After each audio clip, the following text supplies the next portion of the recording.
Welcome to my channel. আশা করি তোমরা সবাই খুব ভালো আছো। তো আমরা এমএ সেকেন্ড সেমিস্টারের জিওগ্রাফির যে কোশ্চেন পেপার পড়েছে সেগুলো নিয়েই ডিসকাস করছিলাম। তো আজকে আমরা সিসি 2.1 নিয়ে আলোচনা করব। তো দেখো সিসি 2.1 অর্থাৎ ক্লাইমেটোলজিতে আমাদের কী ধরনের কোশ্চেন পড়েছিল সেটা আমরা দেখে নিই।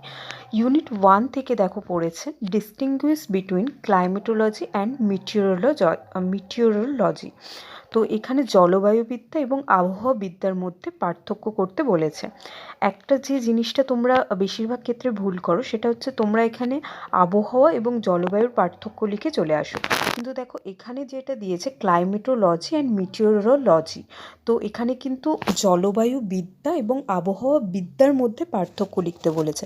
তো এই দুটো ওয়ার্ড কিন্তু খুব ভালো করে তোমরা অ্যান্সার যখন লিখবে তখন ইউজ করবে। যখনই তোমরা অ্যান্সারটা লিখবে, পার্থক্যটা লিখবে, তখন কিন্তু ক্লাইমেট শুধু লিখবে না, ক্লাইমেটোলজি লিখবে, বা মিটিওরোলজিতে শুধু ওয়েদার লিখবে না, মিটিওরোলজি লিখবে। এই শব্দ দুটোর ব্যবহার কিন্তু তোমরা ভালো করে করবে। আচ্ছা, এবার নেক্সট দেখো এর সাথেই যেটা পড়েছে explain the role of climate in the origin of the major zonal soil of the world.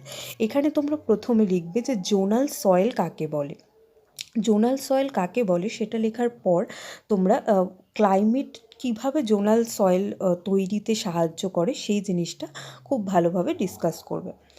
এখানে বেসিক্যালি দেখো মৃত্তিকার যে নিয়ন্ত্রক, জলবায়ু কীভাবে মৃত্তিকাকে নিয়ন্ত্রণ করে, এটা আমরা বায়োজিওগ্রাফি বা সয়েল জিওগ্রাফির ওই চ্যাপ্টারগুলোতেও পড়ে এসেছি। তো এক্স্যাক্টলি ওই জিনিসটাই হবে, শুধু একটু গুছিয়ে লিখতে হবে।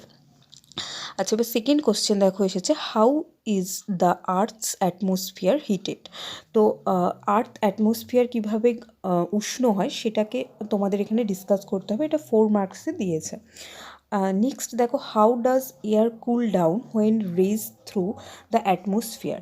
দেখো এটা যেহেতু ক্লাইমেটোলজির কোশ্চেন, অ্যান্ড ক্লাইমেটোলজি তোমরা জানো যে অনেকটা ফিজিক্সের কিছু কিছু ফিজিক্সের কিছু কিছু টপিকের উপর বেস করে কিন্তু আমাদের জিওগ্রাফির এই ক্লাইমেটোলজি যে ইউনিটটা, সেই ইউনিটটায় কিন্তু তৈরি হয়। তো সেই জন্য এখান থেকে দেখো তোমরা কোনো ডাইরেক্ট কোশ্চেন কিন্তু পাবে না, কিংবা আমি কোশ্চেনটা অ্যানালিসিস করেও বুঝলাম যেটা, যে এখানে খুব একটা ইজি কোশ্চেন দেয় না। ইনফ্যাক্ট ইজি তো দূরের কথা, মডারেটও কোশ্চেন নয়, ভালো রকমই এটা টাফ কোশ্চেনই দিয়েছে। তো এটা যত তোমাদের ডেপথ থাকবে, যত গভীরভাবে তোমরা খুব ভালোভাবে কনসেপ্টগুলো বুঝে পড়তে পারবে, তবেই কিন্তু এই কোশ্চেনের অ্যান্সার তোমরা করতে পারবে।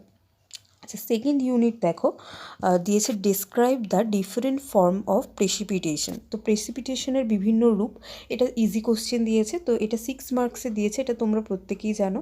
আচ্ছা, নেক্সট দেখো এর সাথেই দিয়েছে why does dew point temperature vary with latitude and attitude. Actually এটা অ্যাটিটিউড না অল্টিটিউড বা লঙ্গিটিউড সেটা সম্পর্কে আমার একটু ডাউট রয়েছে, যেহেতু এটা সেই সময়ও কোশ্চেনটা কারেকশন করেনি আমি যতদূর শুনেছি। তো এটা ঠিক বুঝতে পারছি না যে এটা এক্স্যাক্টলি অ্যাটিটিউডের কথা বলেছে, না অ্যাট্রিবিউটের কথা বলেছে, না অল্টিটিউডের কথা বলেছে, না লঙ্গিটিউডের কথা বলেছে। আচ্ছা, তো এই কোশ্চেনটাও একটু ট্রিকি কোশ্চেন আছে।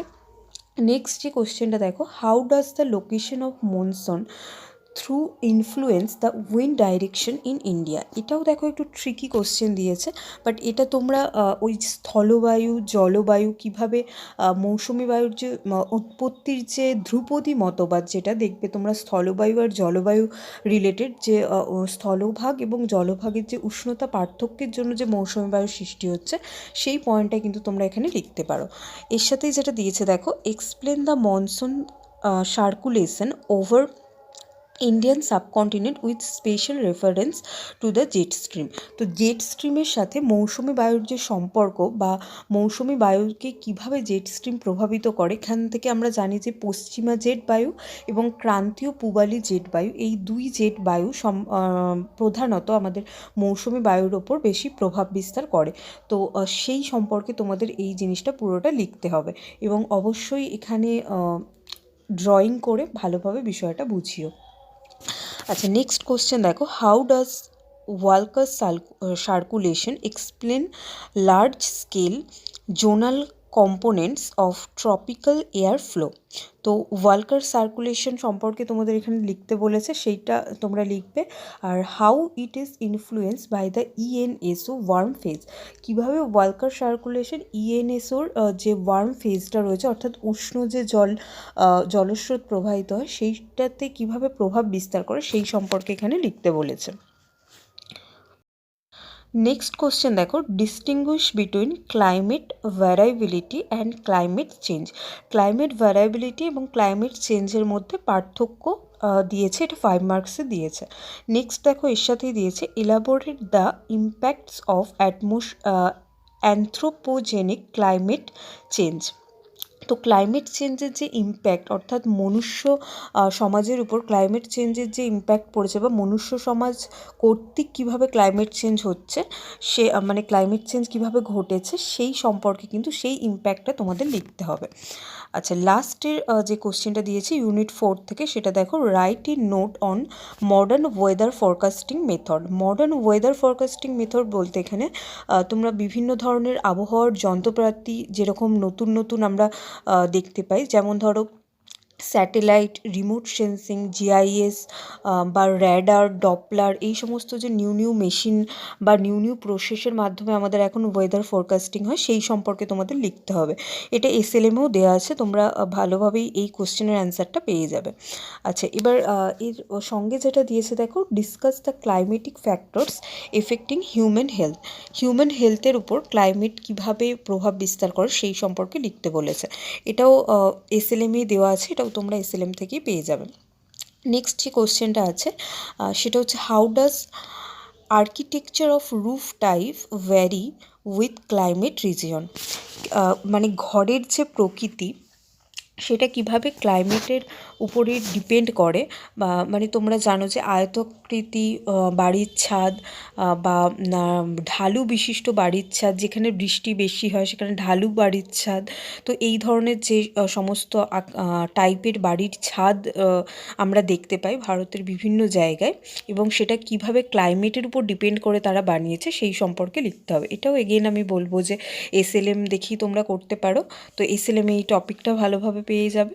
আর তার সাথে দেখো, how is climate change and incidence of vector borne disease related. ওই ভেক্টর বোর্ন ডিজিজ যেভাবে ক্লাইমেট চেঞ্জের উপর নির্ভর করে সেইটার সঙ্গে তোমাদের লিখতে বলেছে। এটাও এক্স্যাক্টলি এসএলএম থেকেই পড়েছে। এসএলএমে তোমরা এই টপিকটা সম্পর্কে খুব ডিসকাসে লেখা আছে, দেখতে পারবে। ক্রান্তীয় অঞ্চলের রোগ বা তার প্রতিকার আর এই ভেক্টর ডিজিজের সম্পর্কে ওখানে তোমরা পেয়ে যাবে। তো এই ছিল ক্লাইমেটোলজির কোশ্চেন পেপার। মোটামুটি ক্লাইমেটোলজির কোশ্চেন পেপারটা অ্যানালিসিস করে আমার যা মনে হচ্ছে সেটা হচ্ছে, এটা ভালো রকম মডারেট টু টাফ পড়েছে আমি বলতে পারি। তবে ক্লাইমেটোলজি সাবজেক্টটাই এরকম যে এটা কিন্তু খুব কনসেপচুয়ালি খুব ডেপথে গিয়েই তোমাদের পড়তে হবে, যেহেতু তোমরা মাস্টার্স করছো তো অবশ্যই তোমাদের ডেপথ তো থাকবে, এটা এক্সপেক্ট করছেন এক্সামিনার বা পেপার সেটার।